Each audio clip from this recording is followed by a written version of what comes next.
আসসালামু আলাইকুম রহমতুল্লাহি ওয়া বারাকাতুহু। সম্মানিত শ্রোতাবিন্দু, আপনারা সকলে অবগত আছেন যে আমাদের দেশে, শুধু আমাদের দেশে নয়,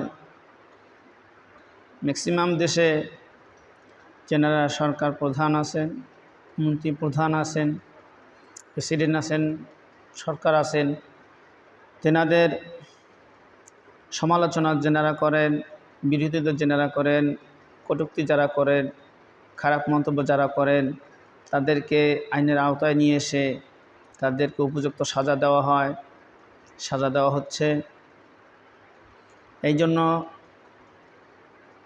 আমিও চাই, আমিও বলবো, যেনারাই সরকারের বিধান মানবেন না, সরকারের আইন মানবেন না, সরকারের বিরোধিতা করবেন, কটূক্তি করবেন, খারাপ মন্তব্য করবেন, সমালোচনা করবেন, তাদেরকে আইনের আওতায় নিয়ে এসে তাদেরকে উপযুক্ত সাজা দেওয়া হোক।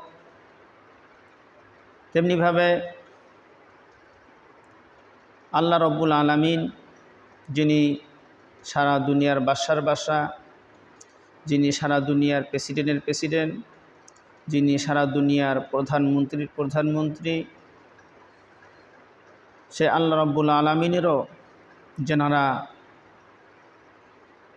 আল্লাহ রব্বুল আলামিনের বিধান মানবেন না, আল্লাহ রব্বুল আলামিন আইন যেনারা মানবেন না, আল্লাহ রব্বুল আলামিনের এই দিনের যেনারা বিরোধিতা করবেন, আল্লাহ রব্বুল আলামিনের কোরআনের বিরোধিতা যেনারা করবেন, আল্লাহ রব্বুল আলামিনের আল্লাহ রাসূলের বিরোধিতা যেনারা করবেন, যেনারা সমালোচনা করবেন, যারা কটূক্তি করবেন, যেনারা খারাপ মন্তব্য করবেন, তেনাদেরকেও আল্লাহ রব্বুল আলামিন চাইতো কাল কিয়ামতের দিন